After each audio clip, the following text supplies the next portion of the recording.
Hello there, hi. Welcome to Butterfly Effect, a podcast all about interviewing people. I'm your host, Tristan Ettleman. Before we get to the interviewing part, let me talk to you about Weezer.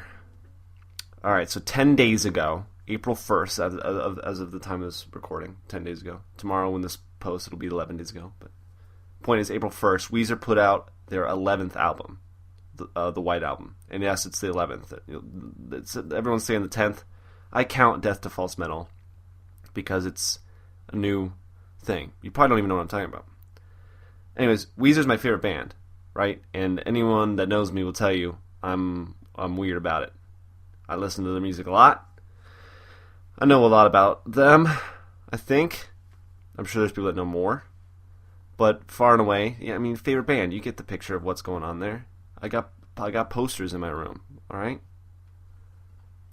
So their new album came out, White Album. And in preparation, I listened to all their albums again. I listened to White Album 3, 4, 5 times. And then certain songs on there more. And, White Album is my favorite Weezer album at this time. And that might change. I don't think it's because it's new. It's not like I'm just like, oh, this is the new hotness. Because new Weezer albums have come out before, and I wasn't like, this is my favorite Weezer album. So I honestly think this is like one of the best. If not the best, it's one of the best. At this time, it is the best, in my mind.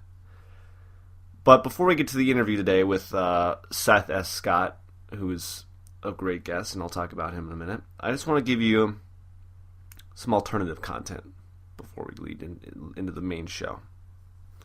I'm going to give you the ranking of every Weezer album, all 11, including Death to False Metal, which is like a compilation album, but I just count it as a full release because it's all new songs and blah, blah, blah. Okay, whatever. Are you ready? For people that don't care about Weezer or this at all, you're welcome to sit through it all and listen anyways. Or skip to the interview. Alright, we're starting from the bottom up. Weezer's worst album. Green Album. Now, that worst album does not mean that I don't like it. In fact, every album on this list is great. In fact, every album on this list is like better than most bands' albums, I'll say, as a big Weezer fanboy. But Green Album's last, just because, I don't know, I don't feel the connection on the album as a whole. There's some great songs on there. Like Island in the Sun is one of Weezer's best songs. There's a couple others. I don't know, like I can't even, like the names aren't even coming to me because I'm just like I'm not super attached to Green Album. But I love listening to it. Short, quick album. Hash Pipe's really good. The singles off Green Album are really good. The rest of the stuff is good. Fun. Enjoyable. Next is Maladroit. Similar era. In Maladroit, I like a little bit more. The feel of it is a little more what I like. The sonic sound. I don't know where I was going with that. But the sonic aesthetic, I'll say, even though it sounds really ridiculous, is just more my pace. There's some great songs in there like Keep Fishin' and Dope Nose, and Burnt Jam is awesome. I wish it was a longer song, and December's really good. So I like that era of Weezer, so good album. Next is Ratitude. Yeah, I didn't put Ratitude as the worst Weezer album, even though everyone says it is. Ratitude is much maligned. It has a song with Lil Wayne on it that's pretty bad. That version of it, at least. There's an acoustic version on Rivers Cuomo's second solo album that's pretty good. And a lot of the lyrics for a lot of songs are kind of dumb, but I think Rivers Cuomo was in this phase of like he wants to just make pop, and that's cool. It's got some catchy pop hooks in it. I won't deny it. Lyrically, it's not really my jam. But next up on the list, Death to False Metal came out a year later, but it's older songs that they recorded for this. It's kind of a similar situation where it's kind of a lot of pop riffs and kind of that same kind of sound, but lyrically I think it's a little more interesting, and just overall the songs are just, better. But okay, so then next up, Make Believe, also much maligned. because it's got like Beverly Hills on it, and just people like to shit on mid 2000s Weezer. But Make Believe has Perfect Situation on it. It has Hold Me on it. It has My Best Friend on it. And I think those are great songs. And the rest of the album's really good too. So it doesn't deserve the hate. Red Album, next up. Also, much maligned. I'm saying this a lot. There are people out there that will tell you that there's no good Weezer album after Pinkerton, and those people are wrong. But Red Album's up there. It's an interesting album because that's the first album that Scott, Pat, and Brian, the other members of the band, really started to. They each sang a song, and they had a little more writing credit,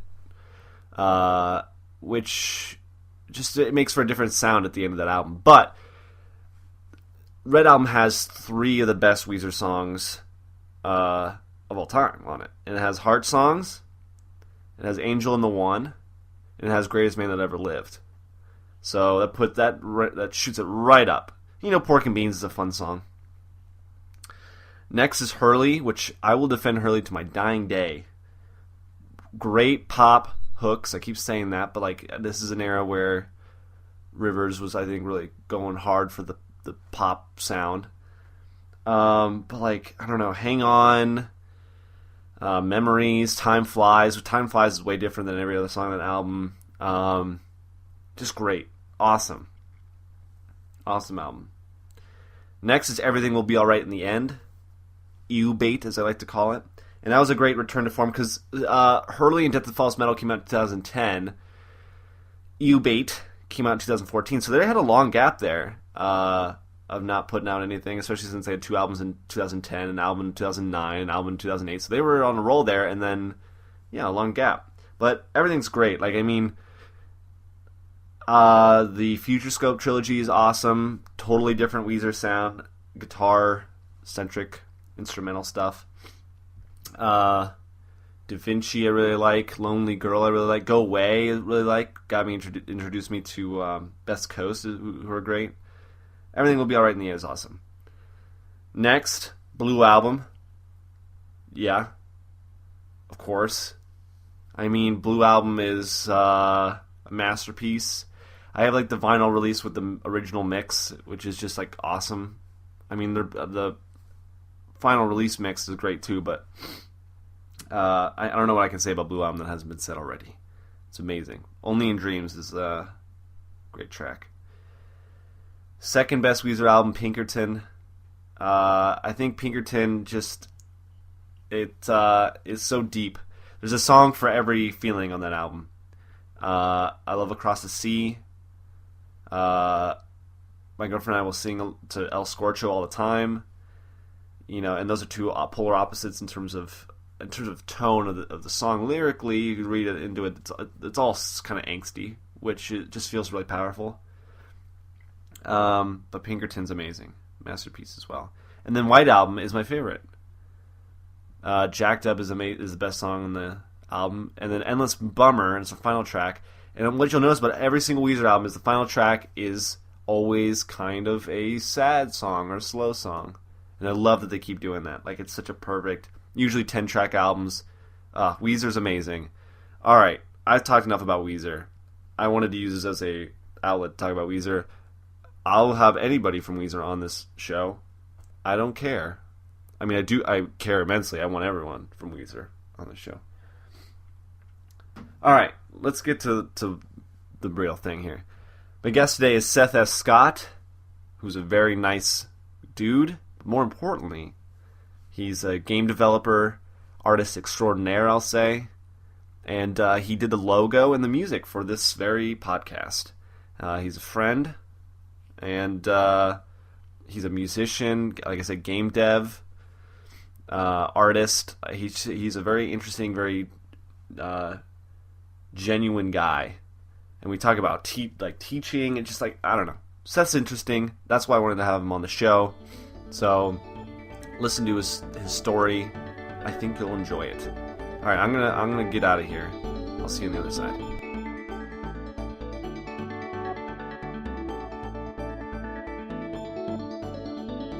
How's it going with all the nerds around you playing games, making games. It's yeah, it's good. It's hard. It's a lot of work.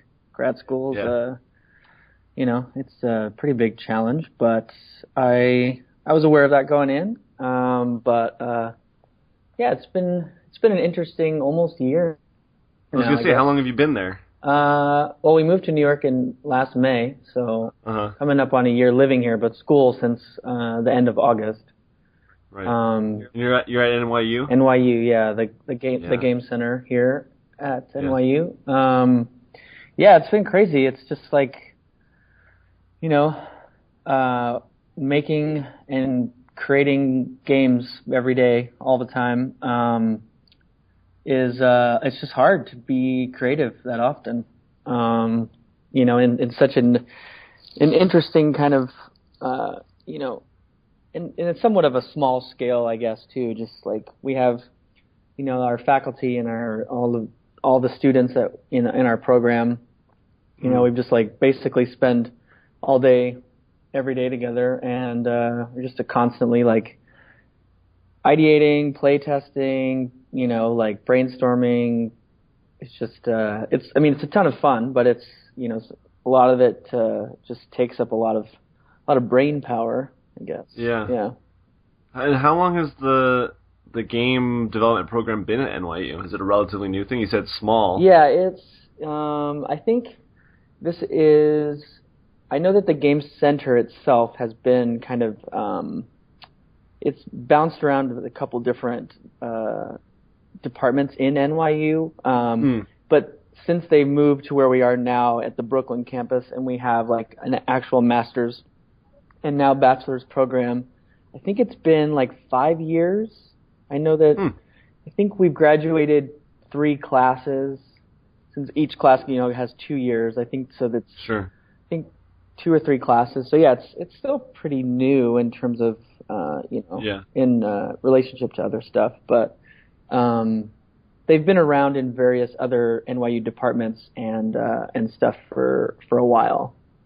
That's cool though, but I mean, even like universities embracing game development is still a really new thing, because there are like, I guess, specialty schools or trade schools that have done that for a little bit longer, but in general, school training you how to make games is a new concept. Yeah. I mean, games as like a medium even are pretty young compared to other film or even music, I guess, and stuff. But which NYU is known for. Acting and theater and staged definitely acting, theater and all that stuff too. Yeah, it's interesting. It's a great program.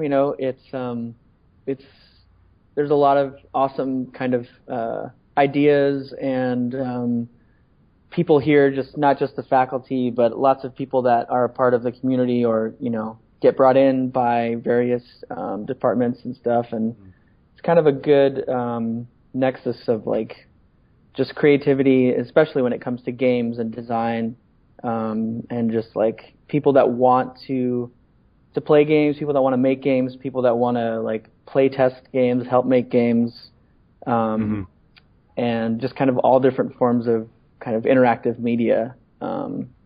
That games can kind of encompass lots of things, but it's been a pretty eye-opening experience, and something that I struggle with. It's challenging for sure.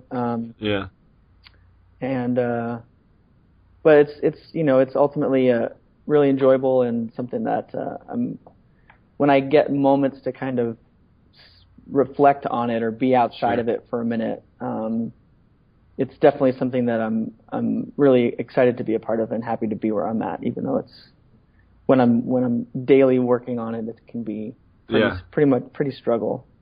Yeah, it's I mean, is it a dream? Is it a dream for you to make games?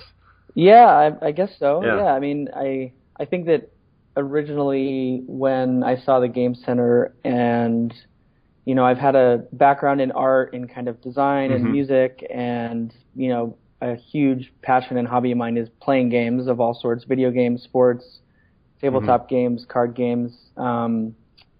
when I saw the Game Center, they kind of approach game design from like this kind of holistic kind of art school style of design, and not just like a production school that gets you ready to be like a grunt kind of in a pipeline of game design. It's more about learning the underlying structures of design and applying those to games and interactive forms. It was kind of stuck out to me as something, I want to do that, because it kind of seems like the approach that I would like to take. And, video games specifically, kind of in a way I could combine all like my three biggest kind of passions of art, music, and games. Since, video games have art and music as well, most of them do. Yeah. So I kind of figured, if I could get into this and be able to kind of focus on it for a couple years pretty intensely, I could maybe come out of it and be a, indie developer, or work with a small group of people to kind of to create games and different forms of media, and have kind of a hand in all the pots of art and music and level game design, all that stuff. So it's definitely a dream that I'm hoping will to realize. It's being one kind of another thing that makes it so challenging and kind of in a great way is just like being in a program like this and around a community that we have. It's like all of the best people, or some of the best people, a lot of them that are doing this stuff. So it's kind of hard when you're just all around all these other people that are fantastic. You kind of have to be like, well, what am I going to, give to the community, or what can I bring that's unique and different? So it's interesting, and it's you help bring each other up, and help each other succeed, and it's a dream I'm hoping that will pan out. We'll see. Yeah. Well, it's funny you mentioned like the school design, or whatever, that the school of thought rather about design at NYU, and because it seems like there is this idea of the auteur theory kind of creeping into games now, where you see like one guy or girl making a game by themselves. Right. You know what I mean? Yeah. Like they do everything. They do the music. Like is it Tom Happ? Is that his name, that made Axiom Verge? I don't know if you played it, but I'm pretty sure he did that entire game. Like that was all just him. Yeah. Or if there is a game where other people contribute, it's still like a super small team. The artistic vision is one person's idea. So I think that's an interesting thing there, and obviously having the skills to design art and to make music, contribute to that need to do everything, basically. Be multi-talented, as it were. Yeah, I think that like there's a lot of different ways that like game designers and developers can kind of apply themselves, and I know that there's like you were saying, there's a good rise of kind of solo, truly independent developers making games, trying to do all aspects of the game, from art to the level design to the music, or small teams, and I think there's a good mix of people that are, almost all the game designers I know that work with teams still make stuff on their own. Sure. And it's just, you're always trying to create and prototype and make things, and even if you're creating a prototype for something to see if it works for your team, but you're doing it on your own, or it's funny, everyone's just kind of always trying to work on something, or have some idea that they're wrestling with and trying to design around. And it kind of, it seems like a lot of people float back and forth between their teams or their solo stuff, and being able to kind of do that is a good skill to have. And there's definitely a lot of people that are, I guess, maybe getting recognized more so in the mainstream for like kind of purely independent work. I know that like Her Story, Sam Barlow's game, has been getting like a ton of just won a couple BAFTA awards, I think, like yesterday or the day before.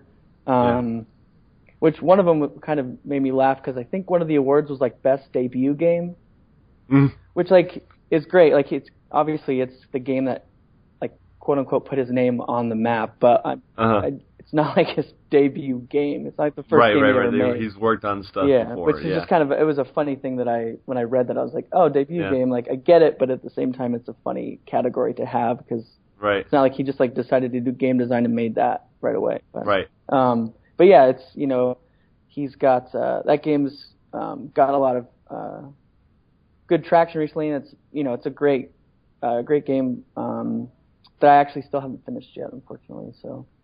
Yeah, I never got around to playing it. Yeah. I mean, I heard there was a lot of buzz about it, but I just I don't know, went over my head. I guess I was somewhere else. Yeah. Mentally. Yeah. But that doesn't mean I can't still check it out. But who are some of the? This is just something I'm curious about. Yeah. Like, what are the faculty's background? Like, are there a lot of them, like people from places that you recognize, or like what's the situation there? It's a pretty diverse faculty. We have a couple members of the staff that have kind of been in games for years. 20, 30 years now. Some people that are kind of younger, I guess, in terms of their connection with the game design world. But yeah, it's a good mix of kind of people that do purely analog games to people that are more focused on digital games to kind of and every kind of thing sprinkled in between, combos of both formats. But yeah, it's a good faculty. It's pretty small. I think the main all of our main kind of professors, I think there's maybe like 6. Wow. I think correctly. Yeah, and we have a couple adjunct professors that are alumni or just other people in the games community. But yeah, it's a good kind of small, really tight group of staff here that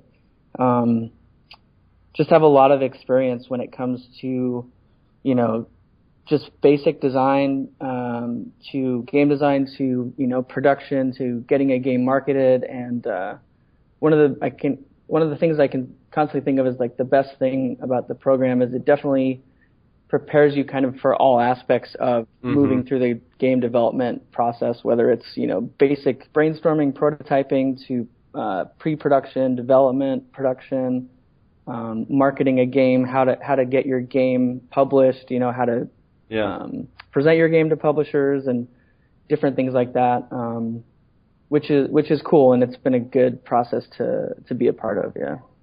Yeah, that last part is an important part of it. Like you can make games in a vacuum all you want, but at some point you got to try to get it out there, which is probably the hardest part, really. Yeah, I mean, being able to have your game stand out among the App Store or among Steam or itch. There's just so many people making stuff out there, and all the tools. A lot of the tools are pretty easy to come by, whether it's Unity or whether it's just basic programming languages, whatever. People can make games, relatively easy, I guess, and get them out there now. And it's definitely hard to try and, rise above all the noise of all the millions of awesome game designers out there. But, yeah, it's difficult. Yeah. Well, look, so where are you from, Seth? Well, I was actually born in Manhattan, but I moved to New Mexico when I was about 5, or I guess my parents moved. I just kind of went with them. Or maybe I was a year younger than that, 4. But anyway, so I grew up in New Mexico, and I definitely consider that my home town. Were you from? We're in Albuquerque? Yes, yeah, Albuquerque, okay. right in the middle of the state. Yeah, I lived there for, I guess, a little over 25 years, and then graduated from UNM almost 10 years ago now, and and then I just moved here for grad school last year. Yeah. So when you were growing up in Albuquerque, is it kind of like?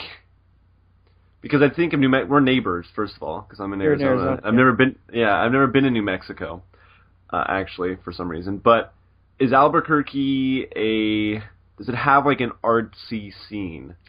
It does it? Because I know now, like a lot of people film in New Mexico and stuff like that. But I don't know, is New Mexico? Because I feel like Arizona is like not creatively bankrupt, but I feel like it's just like there's not much going on. There's stuff you can dig for here, right? There's an art scene in Phoenix, whatever, but it's not like really exciting in that regard. Was Albuquerque like that?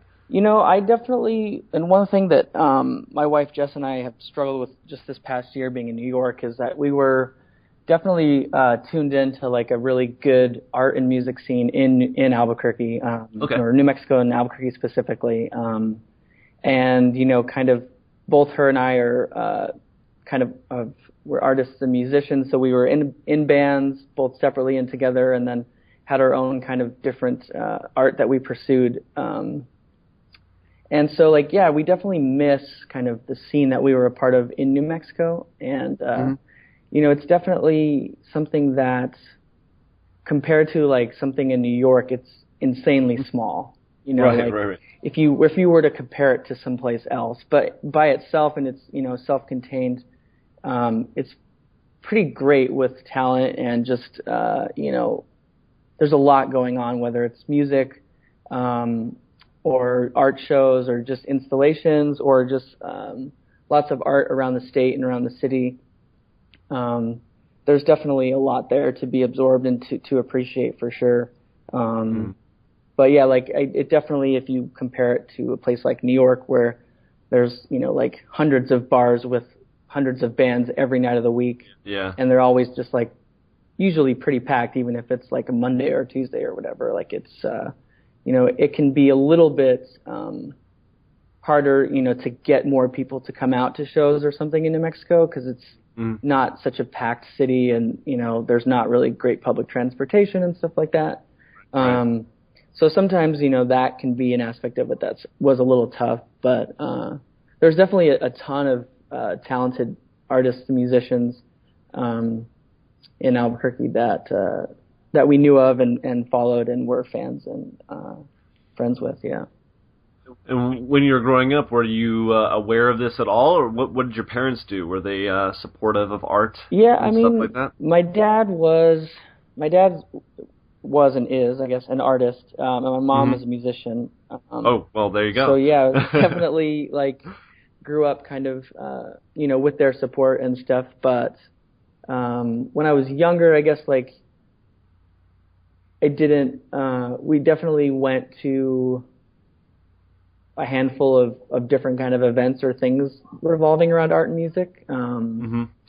But there was a clear shift when after I kind of went to college and then graduated and started living in kind of the student kind of, quote unquote, maybe more artsy area of the city, that I kind of became kind of plugged into the, more kind of modern pipeline of artists there, that I wasn't necessarily a part of as a kid. But you did have that basis though at home, right? That the arts are good. Yeah, you didn't have parents that were get a practical job. I mean, maybe I don't know what they were telling you, but generally you can see with artists, there's kind of two backgrounds, I guess, with anyone, is that the parent is man, why are you doing this music thing or whatever, or you have parents that are in it or just super supportive of the arts.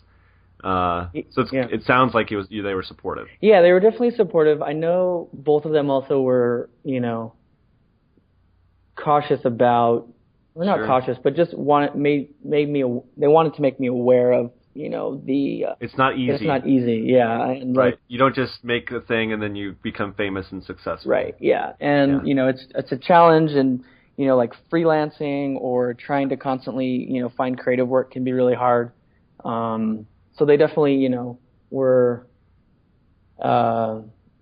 made me aware of kind of being cautious about that type of stuff too, and not just, going into it blind and thinking you're going to just make it right away.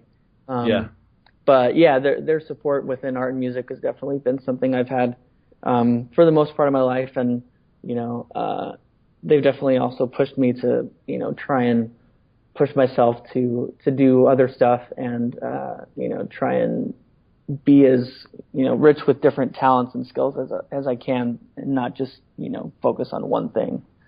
Right. Yeah. And when you were growing up, even into high school or into college, what was the plan? What were you thinking you were going to do? I guess that might still be a big question. Yeah, right. It's totally still a question. Relevant question. I guess I mean, I'm trying to think. I mean, I guess I was just hoping to. I mean, it's even hard to put into words, but it sounds stupid to say it, but just like make it, you know. Sure, no, I totally understand. And when I first went to college, I was definitely, focused on just like taking painting or taking drawing classes and kind of seeing where it led. And then I kind of really got into like music composition and media arts, like video, that I kind of was like, oh yeah, I want to try and make it in terms of kind of doing like short films or cinematography stuff or like music composition for video or for film. And that was definitely something that I was like hoping to kind of succeed in for a while. And then also kind of maybe doing stuff that I was like, oh, I could get a job doing kind of more, I guess what I would consider more boring art, like graphic design stuff.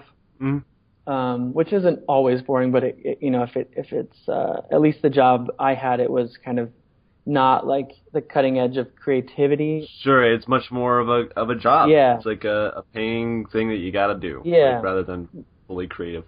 Yeah, I mean, there was moments that it was kind of a little more open in the creative end, but it was a lot of just like, put like this person's name and phone number on a business card and like put their logo on there and just like. Whatever, but well, for people that aren't aware, you did the beautiful logo for this podcast and the music. Yeah, that's of true. course. Yeah. So I mean, but that doing that kind of work, I imagine, like doing what other people want you to do, right? As in art, like I was like, hey, I have an idea, and then you were like, cool, I'll do it. Like do it, whatever. Yeah. Rather than you having the idea and then just making it and doing whatever you want with it. So it could be a little less. Creatively fulfilling that way, I can imagine. Yeah, and I mean, I'm more so just saying like when it's kind of like when you're just doing basic kind of setup stuff, like I really enjoy like working with people and kind of trying to help create what they're envisioning, like working with you on this stuff or working with other people on different designs. I think like that was actually fun for me, or if someone. But it was rare that someone would come into like the place I was working and say, "Hey, I have an idea for a logo. Can you like design it for me?" It was more like I did a couple of those and it was really fun and we like bounced ideas back and forth and worked on drafts for them. But a lot of it was like, "Here's my logo. I just need you to like organize my info on this business card or something." That was more like, okay, like it's not that fun. Okay. But like, being able to work with people, I think I do really enjoy that. But anyway, so I just kind of was like, I'll just do graphic design for a while. And then I just got really bored with it and decided to go back to school to get my teaching license.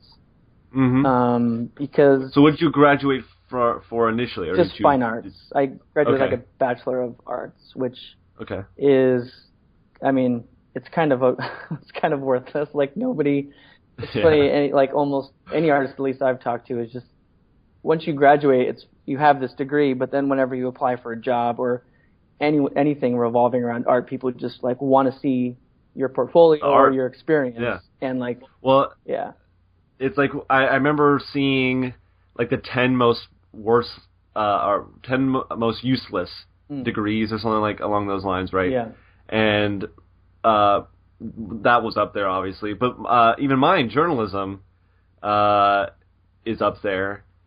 It was like number 7 or something. This was a few years ago, but like journalism, I think it's a little bit different because you are getting a lot of like specific training for the standards of the industry, whatever. Right. At a lot of these schools, but at the end of the day, that piece of paper might get you your first job. Yeah. But even that, like even if you have just a portfolio of work as a student or a freelancer or something before you even graduate, like you can get gigs. It's it's really. It really doesn't help much, the piece of paper itself. I do feel like I'm learning stuff, which is the important part. But it's definitely, you're obviously hopefully learning something, but rather than just getting the piece of paper. Yeah, nobody really is like, oh, you have to have graduated with a bachelor's in arts for this job. It's more so like if you're just kick-ass at what you're doing, then you can have the job. Whereas art is so huge. Like there's so much to it. Like there's no standard to it. Right. Like journalism is a little more like Yeah. there's accepted practices and what have you, ethics and stuff Right. like that. But yeah, art is insane. So it's hard to pinpoint that piece of paper to any one job and be like, I am qualified because I have this thing. But anyway, so you went back. How long after you graduated the first time were you working graphic design and went back to? I graduated 2007, and then I went back in 2011, I think. Okay. What was the impetus there? Why'd you want to teach? Well, I actually, one job that I've basically had my entire life, my first job was like working at a summer camp when I was 14 as like a junior counselor. And then I did that like, for 2 or 3 summers after that. And then I just started, working in kind of summer camps or before and after school programs. I helped run a couple, summer camps. And then I was like the assistant director of a before and after school program, for a couple years, back in like, I don't know, 2009, 10. So yeah, I've always worked with kids, and it's just one of my favorite things to do. It's just super rewarding, and I don't know, it's just like a really fun job to have. You know, a lot of the time in summer camps and stuff, you're just like playing sports or playing board games, and it's just it's exciting and fun, and I just always enjoyed that type of work. And you know, working with kids helps you kind of stay grounded because they're so free and just excited to be alive, that they're not like bogged down with like boring adult life stuff. Right. So yeah, I was like, I might as well just go back and get my teaching license. It's like a, if you have a bachelor's, you can kind of do a express track like teaching thing. It's a 2-year program. So yeah, I just did that, and then taught at a public school for 3 years. What grades? It was during the school year. I taught K through 5. I was like the technology teacher. Oh, okay. So I had like a computer lab basically as my class, and did like different, you know, computer programs stuff, learning, or even just basic like phonics and stuff for kinder kids. And then we did like, you know, how to do like PowerPoint stuff for some older kids, or, you know, different types of research. I don't know. You're bringing things back for me. Yeah. I had like you had like the main room in elementary school, and then you went to like the art thing, and then I had a technology teacher at that point because I'm young. But I mean, I wish I could have done more like Oregon Trail type stuff. That was I did when I was a kid, but it was harder to kind of to get games into the curriculum if they're not specifically educational. Which there were games on, like we had Max, right? So it was like early 2000s. Yeah. And there was like Marble Madness on it or something, or like non-educational stuff that we would just like that were on the computers for some reason, and we just play those games. Yeah, and like nowadays it's pretty easy. There's just like of course, with the internet, there's just a million games online. Yeah. So. But we would do a lot of fun kind of online educational math games and stuff. There's some really cool ones that you can just like, you create it's like a LAN party game where you just have every kid in the class like on this multiplication racing game, and then like their speed is based on how much, you know, the answers they get right and stuff. But anyway, so I taught that age during the school year, and then during the summers I would teach at a like private school, middle and high school kids, and I would teach them depending on the summer, but I did like art and like flash animation one summer, and then I did music recording, garage band stuff the next summer. Was there a preference there? The K through 5 kids or the middle high school kids? It's funny because people always ask me that for sure, but it's each grade and age has like pros and cons. Sure. You know, the elementary kids are kind of just, like I was saying, they're kind of young and really excited to just be around other kids and being able to do fun stuff most of the time.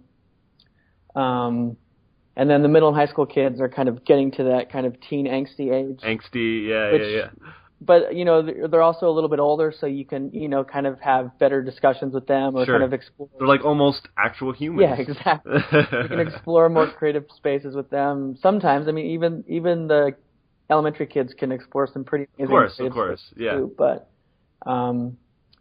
yeah, it really just depends. I mean, I don't think I ever liked one more than the other, but having like a balance going back and forth, I think is preferable because just as I was, needing a break from, this thing, I would go work with High some school other attitude, Yeah, you'd go back to the exactly. to the childlike innocence. Exactly. Well, it's funny because I've talked to some teachers, I guess, I don't know who, but I just for some reason I've had this impression that certain teachers have preferences like that, and then there are people like you who are like, I'll work with any kids. Like Yeah. it's they're all human beings that are different. Like I know my girlfriend's going to school right now for child psychology. Oh, wow. So she's definitely like on the younger end of the spectrum. She likes little kids a lot, like working with them. But because I mean, personally, I can't even imagine working with high school kids. I'd probably go insane. Yeah. But then again, I don't have that teaching mindset, that drive. Yeah. Because high school kids are the worst. Yeah, they're definitely tough for sure. Yeah. I mean, but they can also be like so fantastic too. Sure. Like, yeah. But yeah, they could be extremely difficult and just like a lot of the kids in my class would just tune out. Like almost all the kids in my summer programs, whether my classes or just not, they like all have earbuds in all the time, and you're just like, well, I'm hoping that you're in the program I taught them and was a summer program, so there was not really grades. It was like they wanted or their parents wanted them to be there, but most of the time they wanted to be there. So, it was like, well, I'm hoping that you're here because you want to be, and I'm hoping that you're gonna engage in stuff. But yeah, they can be so hard for sure. Yeah. Were you I see you, Seth, as the cool teacher, like like known around the school as a cool teacher. Were you like that? I guess so. Were you aware? Did you know what you were thought of? I like to think I'm the cool teacher for sure. Yeah. I think everyone wants to be cool. Like, I mean, not everyone, I guess. Some people don't. They like to be like super strict, but right. I think, and it might just be because of like my upbringing and kind of, I grew up kind of in like a Montessori school setting in my early years, and that's a lot different from like the public school mindset, at least right now, and especially like back in New Mexico. It's more about having giving the students and the kids their choice and kind of letting them kind of choose the path, their educational path in a way. Mm-hmm. At least on a kind of a smaller scale, daily kind of in the classroom setting. But I always tried to, first and foremost, just like with any of my students, just be very mindful of just their personalities, the way that they're feeling, treating them like they're humans. I tried to always I tried to never, I guess, like talk down or look down to the kids just because like they're younger than me. I always would. One like big thing is just whenever I was like talking to kids, or if they were upset, or just in general, like try and get on their level, like actually like physically, not tower over them and like speak down to them. I usually try and like just talk to kids like literally face to face, if I could, as often. And that's just like one thing I think that can go a long way in terms of building like a good relationship with students so that they're feel comfortable and willing to engage and be involved in learning and various aspects of the assignments or just school in general, making them feel comfortable and welcome in the school environment, I think is really important. And I think some people forget that and try and just be like, you guys are here and I'm here because it's my job and let's just like get this over with. And classrooms can be very cold sometimes in that setting. And I definitely wanted to make sure that because I had everyone does have like challenges, like going to school and feeling awkward or feeling like you're, the odd kid out. But, I definitely tried to be, a fun, cool teacher that's more about just like, being on the kids' level in terms of just the day-to-day stuff, or making sure that, trying to be the kids' friends more so than, like this powering figure. Authority figure. Yeah, like just yeah, being, yeah. Being like having a human relationship with them more so than an authority figure, I think is something that I try to always do. Well, I got this impression because you're just the nicest guy, Seth. So. Well, like literally, like anytime I think of you, Seth, I'm like, oh, he's super nice. That's like the main thing. So I could totally see that translating into, because I've had teachers like that, like the way you're describing. Yeah. And those are always the ones that stick out in your mind. Yeah. Those are the ones you're like, that was the best teacher I ever had. Yeah. You felt like you learned something in those classes usually. Yeah. So like. You're describing exactly who my favorite teacher was in high school. So cool. Well, thanks. I appreciate you saying that too. Yeah. But anyway, so you were teaching. Yeah. And you were feeling this drive to make games. Yeah, I guess a lot of it stemmed from just the public education system too in New Mexico specifically. How is New Mexico? Is it last? We're down there for sure. Because I think Arizona's like 49th in terms of like how good it is. Yeah, I think we're pretty close to you guys. But it was just like everyone in just like public education is just so like cynical. Well, there's a lot of people that are cynical that are very high up.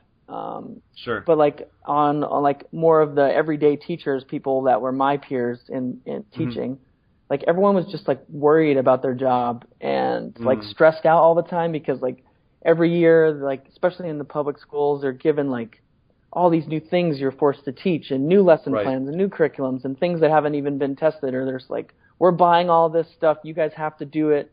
And like, being like, you have to be on page 50 of this math book on the 30th day of school, otherwise you're doing it wrong. And, like there's no account or accommodation for differentiated learning, or like, like what happens if in class one day, like my students just don't get how to do this certain thing. Like you're expected as a teacher to just move on the next day for the most part. Like there's no account for like, what if I need to make more time for this? And that's just like one small example, but it just got to be this really tough and kind of, also moving towards like standardized testing was like this huge thing. And we would be testing in my school like so many days out of the year, and then prepping for testing so many days out of the year. And then, like teacher salaries and school grades being directly related to students' performance in testing. And there was like this whole system that was just a mess where school grades were based on student test performance. So, like let's say all of your kids did really bad on this big test every year, your school would get like an F or a D. Yeah.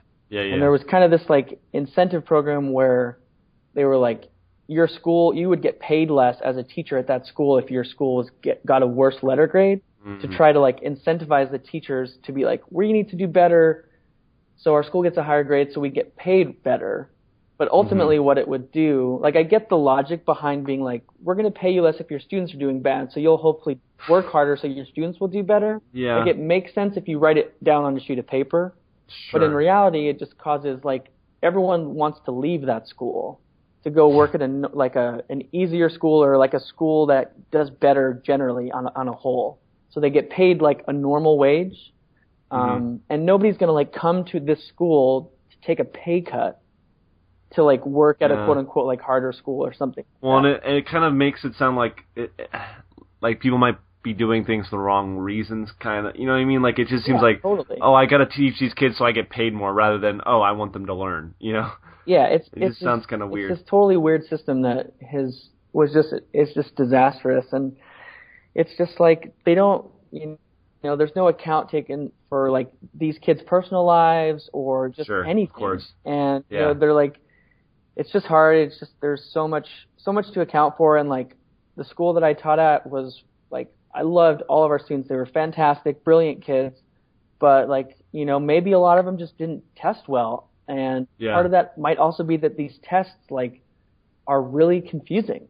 Like when even I would look at them, I would be like, the way that these are formatted is awkward. Like page. I have nightmares about just standardized testing. Not because I was really bad at it, but just because they were just stupid. They were like pointless. Yeah, they're just weird, and like a lot like our school and a lot of schools now like do them. They're all like on the computer, and they're like we would literally just have to teach the kids how to take the test because the way the tests are formatted and set up is really hard to understand, and there's just a lot of challenging things for these kids to overcome, and like none of that's obviously taken into consideration. Yeah, consideration. Because that doesn't work within the system they've laid out. Yeah, exactly. And it's just, I don't know, it's just a tough system where there's just all these things that are being changed and implemented and, you know, like, but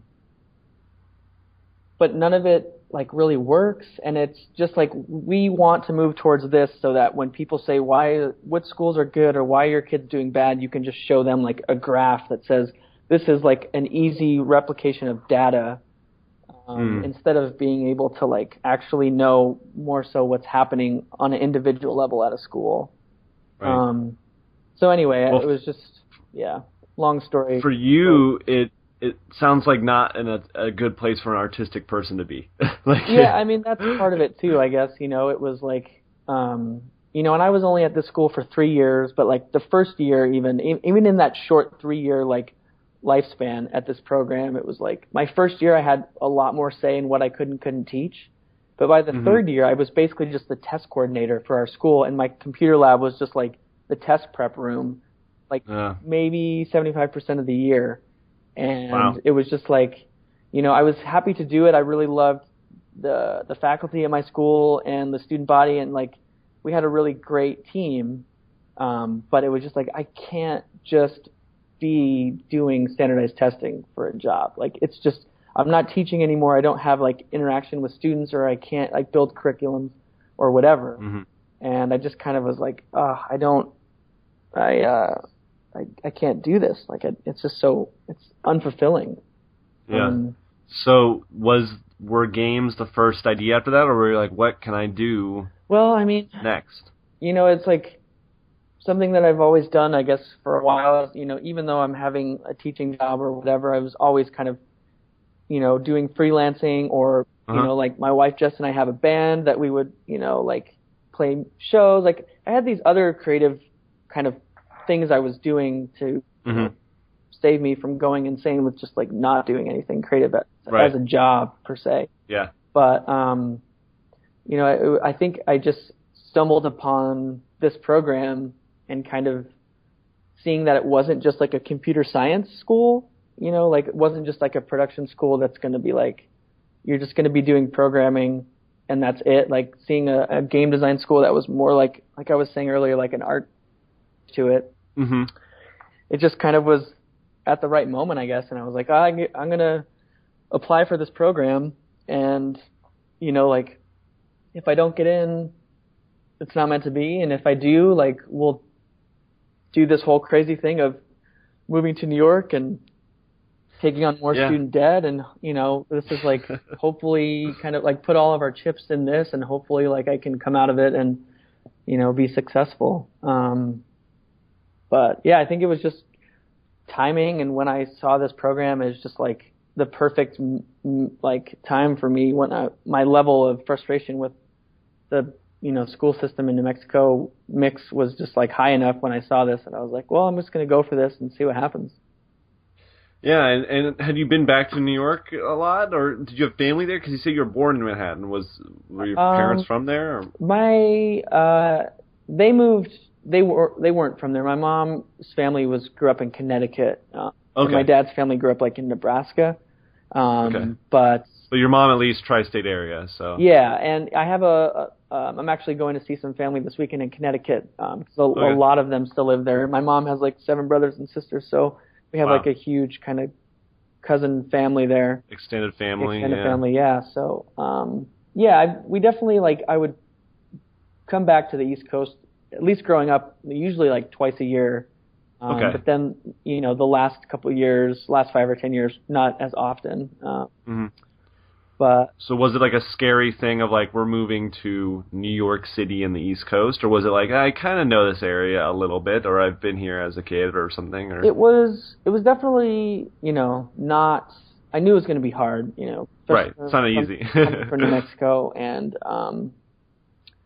but Jess and I had like kind of over the last couple of years, been thinking of like maybe moving to a bigger city, just to get out of Albuquerque for a little bit. Yeah. And like we bought a house a couple years ago, and like we had our good group of friends and a good scene we were a part of, and Jess's family, her like immediate family lives in New Mexico, and we had kind of wanted to move somewhere else just to try it. But I think we were also like just moving to like New York for no reason is kind of could be different, at least harder than it is like suicide. Yeah, you could say that.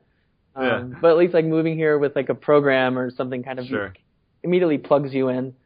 Yeah, exactly. Even though we did have a handful of friends that live, pretty close to where we live, which has been really nice. Yeah, Michael. Yeah, Michael lives here. Yeah, and I was in town a few weeks ago, and I met up with Michael, but I realized you lived in New York, but I should have hit you up. We should have all gone to lunch or something. Yeah, that would have. I regret that. Yeah. I'm sorry. Yeah, no problem, man. I mean, I'm sure you were busy. Michael was telling me that you've been busy like all the time with the games making. So yeah, it's kind of unfortunate. I don't get to see him nearly as much as I'd like, and like even Jess and I, it's just like our schedule. Sometimes it's really hard to even spend time together because I'll just be at school like 12 hours a day. Yeah. Most days, if not more, or on weekends or whatever. So it's and that's not even including like homework and stuff that I'm constantly doing. Right. But it's definitely a little scary moving to a big city, and it's expensive. Like the money side of it doesn't add to that. No. But especially, New Mexico. I'm imagining is the cost of living is very low. It's super, super low compared to New York. Yeah, it's like it's unbelievable. It's kind of amazing. It's like I feel like a king if I move back to New York. Exactly with what you're spending, and Phoenix and Arizona is kind of the same way. Like it's pretty manageable here. Like it's funny. Like I work in a movie theater, right, as a day job currently, and people will complain about like $7 tickets to movies, and I'm like, are you kidding me right now? Yeah. It's like $16 for a normal movie in New York. Yeah, it's crazy, man. I mean, there's a lot of great things about it too that I would already miss. Like being in kind of a community kind of type place that you're forced to walk around and take public transportation, and like I think of Albuquerque very much as like a to B place where like you know where you're gonna go. You just like at your house, get in your car, go from A to B, do your stuff there. Lots of parking. Yeah. Go to your job or go to the grocery store, and you come straight back home. You don't have to interact with anyone. Like you can basically not see even anyone sometimes. Yeah. But like in New York, it's kind of like a little aspect of it, but you're just like constantly walking, and everyone's like just struggling and getting to the train at like 8:30 a.m. and like it's packed. You're just like packed with people at like so early, and you're just like forced to just get through this and trek through it all. But everyone's doing it together, and it's like you're like in the shit with everyone, so you're kind of like instantly bonding with these people who like just look depressed and you look terrible. But it's like it's kind of this beautiful moment where just like it's a metaphor for life, kind of. Yeah. I don't know. I would. You're faced with it. I would just miss that already. Yeah. Just like and sometimes you'll, I don't know. Just being able to walk around so much is really nice. Yeah. And not having. Well, anywhere else would seem boring. I feel like. Yeah. Walking in New Mexico, like unless you go to like the river or some of the beautiful surrounding like foothills or kind of mesas, like going for a hike is great, but if I was gonna like walking to my house to like 7-Eleven from my house is like the worst walk of ever. Well, you're just walking along cars driving by, and it's like 40 minutes. Yeah, exactly. Everything's spread out and like it's terrible. But like I'm like constantly walking around New York or to places, and like like I would never like walk to go anywhere like on a Friday night usually because we have to like go drive downtown or drive to a bar or drive somewhere else. Right. But here it's like I'll walk like an hour somewhere and it's no big deal. And actually like kind of prefer it sometimes. But anyway, yeah. It's a different world, man. Like I mean, it was my first trip to New York.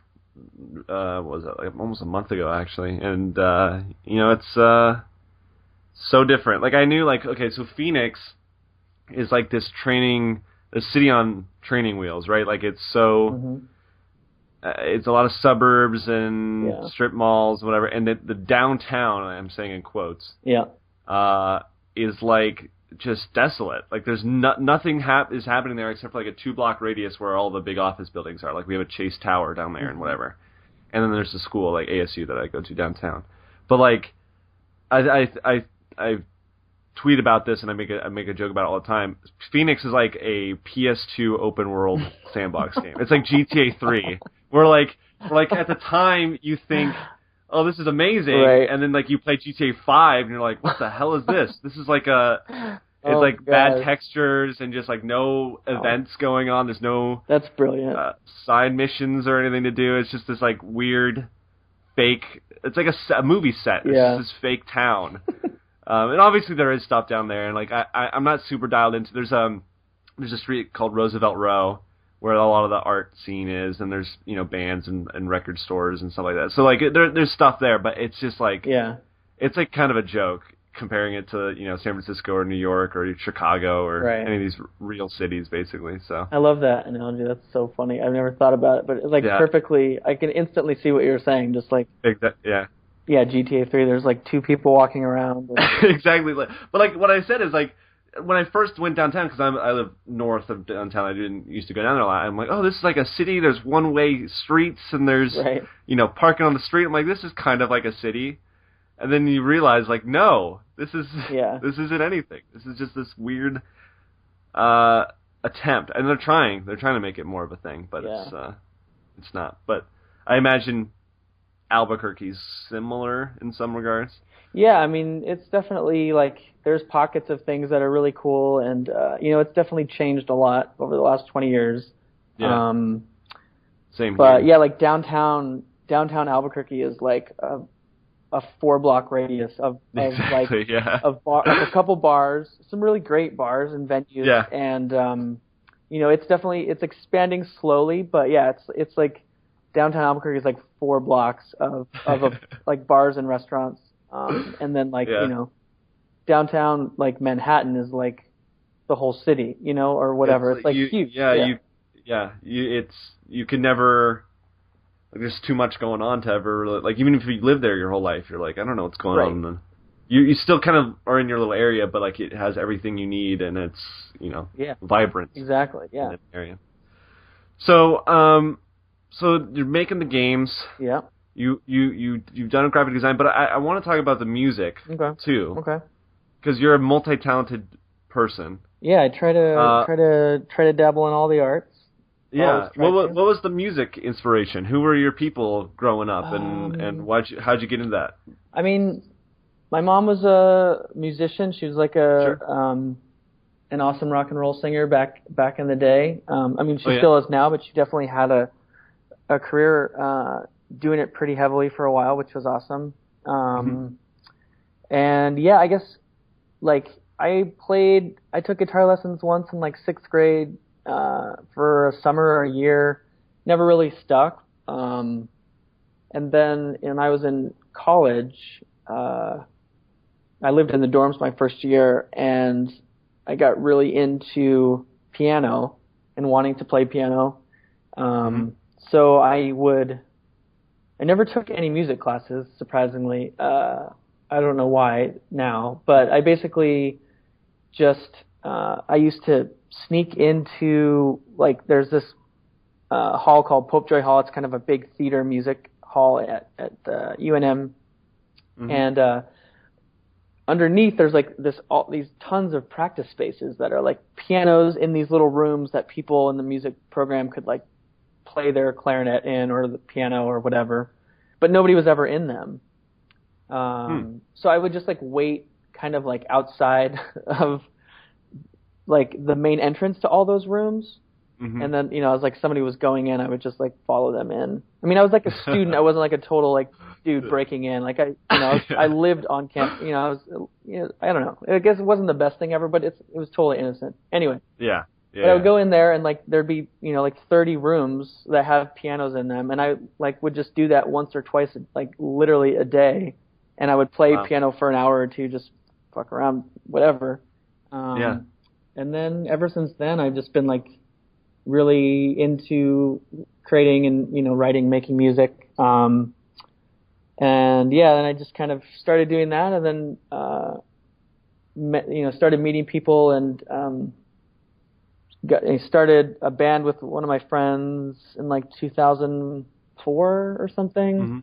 And then, yeah, just kind of went from there and started, you know, started with piano and then started playing guitar and then drums and stuff. And just love making music, and it's just such a cool creative process. And yeah, I guess that's where it all started. And then I just kind of got really into, you know, trying to write music electronically, or just also on the, you know, trying to create music not just for like live band type stuff, but for more like I was saying, media arts or or whatever, or podcast. Podcast, whatever. Well, it's funny. So what were you playing in the band? Was it like rock? Yeah, it was like indie rock stuff, I guess. Like we really liked like Built to Spill or Death Cab for Cutie. Those are some bands we liked when we started. Yeah, and then my wife Jess and I have a band called Pancakes that we just recorded an album actually that we're hoping to release soon. But it's a little more like, we call it like mini metal. It's a little like heavier, I guess. Just the two of us, drums and guitar. What were some of the inspirations there? Band inspirations? Sure. Yeah, I mean, I don't want to say like, oh, what do you sound like? But I mean, like, just as an idea of what. I mean, people always compare us to White Stripes just because we're a guy-girl rock duo. It's and woman on the drums and guy on the guitar. And, you know, like, yeah, we kind of play rock stuff, but I think it's like a little. It's our own thing. It's a little like. The comparison is a little shallow. Yeah, but I mean, probably. I completely understand why people would do that, sure. Or why they have. But yeah, it's a little more kind of our own thing, I guess. Like, we kind of have this humor in our kind of approach in songwriting, and also just kind of. Yeah, I mean, the band name alone. Yeah. Sounds silly. Yeah, it's a little. We like to make jokes during our sets. That's one of our favorite things to do. Yeah. So we'll write. It sounds like the Pizza Underground, like Macaulay Culkin. Yeah. Yeah. Is it a pancake themed? Every song about pancakes? No, it was. I think we were just like, "What's a good band name?" And then we stumbled upon Pancakes, and we're like, "Who doesn't like pancakes?" Oh yeah. And then that was like, "All right, that's the name then." But yeah, it's good. I really like that project a lot, and yeah, I'm excited to release this record that we recorded. I'm looking forward to that. Yeah. What was the electronic music connection? Game stuff? Like, I know you like 8-bit and I definitely music and stuff like that. Yeah, I don't know. I mean, it kind of just was a natural kind of evolution of, you know, like playing music. Then I was like, oh, I want to start recording music on my computer, and, you know, through GarageBand or through Ableton or other programs. And then, you know, it's just like exploring music on my own outside of the band setting just kind of led to trying to record stuff, and, you know, whether it's like little cheesy 8-bit stuff or trying to make more like fully orchestrated pieces. It just kind of was something that was fun to explore on my own and try and see where and what I could do. And, you know, the ability now with like digital recording and, you know, digital workstations is like so huge and awesome that you can really kind of do lots of different stuff. So, yeah, I'm working on a couple like different audio design stuff for a couple game projects for some people in my program, as well as my own stuff. So yeah, it's fun to explore it. Well, I'm fascinated by all the stuff you do, Seth, and you do great work, and Thanks. Obviously that's why I went to you when I was starting this podcast, because I felt like The music works perfectly. Yeah. Cool. And I love the logo. I made a shirt for myself to promote the show with the logo on it. Oh, nice. And I'm just gonna walk around like for an hour downtown, and nice. and hopefully someone will. I love it. Yeah, will buy the show. It's just a great logo, I think, and the music. I'll be editing and I drop it in and I listen to it for a little bit, and for like the more upbeat stuff, I'll bounce around a little bit, and I put it on my phone to listen to and stuff like that. Oh, nice. Thanks, man. I'm glad to hear it. Yeah, no problem. So what can people? I don't know. You've put some stuff online, right? Games. Yeah, games. I have like a website, a URL Sure. that has. Yeah, who goes to those anymore? I know, right? Yeah, it's so 21st century, 20th century. I don't know. 2010. Yeah, so 2010. Yeah, 2005. That was 6 years ago. I know, it's crazy. That's insane. Yeah, so where can people find your stuff? You can. It's just SethSScott.com. I'm also on Twitter at 3 S's, SSSETZ, and that has like a link to my website as well. But yeah, there's a couple of the game projects I've worked on. I still need to actually kind of do a little better job curating some of the stuff I've been working on to get it online. But yeah, there's some art and video and music on there as well. Yeah. You've done a lot of stuff.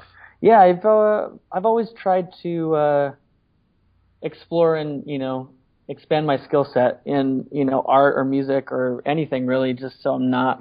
I think it's funny sometimes I kind of wish I focused more on like one thing, to as like, oh, this is my thing, I'm really good at it, I can just do this and be kick-ass. But I've tried to be able to do lots of things and be able to kind of have skills in lots of different trades and hobbies and stuff, because it's, I don't know, I guess I just kind of sometimes I'll just get bored with one thing and it's like, oh, I can just do music for a while, and then I'll come back to games, or then I'll go work on some art or something. And I think that, even though in a weird way, maybe like by focusing on so many things, I'm taking away time from getting really, really good at one thing, but I think they all kind of work their way back into each other. Yeah. And like, yeah. So yeah, it's fun.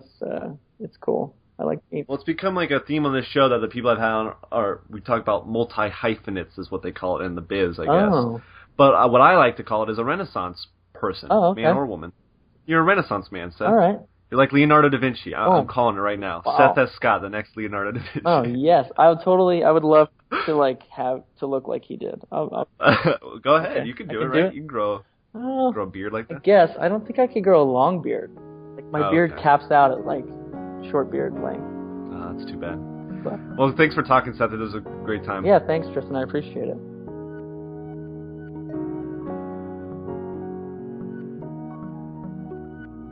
Isn't Seth just the nicest dude? Like, seriously, like I had a genuinely great time talking with Seth. It was really fun. Go support him and all his work. Alright, so next week on the show, if you listened all the way to the end last week, you'll know that I'm in the middle of getting guests. I have some great guests lined up. Who is going to be next week is still up in the air. Hopefully it's between two people. It just depends on how things work out. So, I'm not going to say who's on next week. You'll just have to tune in or follow on all this stuff to find out. But regardless of who it is, it'll be great. I can guarantee it right now. So to do all that stuff, you can like the podcast on Facebook, Butterfly Effect Podcast. Subscribe on YouTube, Butterfly Effect Podcast. You can follow on Twitter at Butterfly Pod. I'm on Twitter at Ettletod, ETTLETODD. You can email me at trettleman@gmail.com, trettleman. What else? Podcast on iTunes. I don't know how you're listening, but it's on iTunes. It's on Spreaker. That's where it's hosted. It's on YouTube, as I mentioned. Those are all the things. Go check them all out. I talked a lot in the top half of the show, or top part of the show. It wasn't the half. But, so I'll shut up now. Be excited for the next episode, regardless of who it is, because I'm telling you, they're good people. So, there you go. Have a good night, or day, or or afternoon. Life.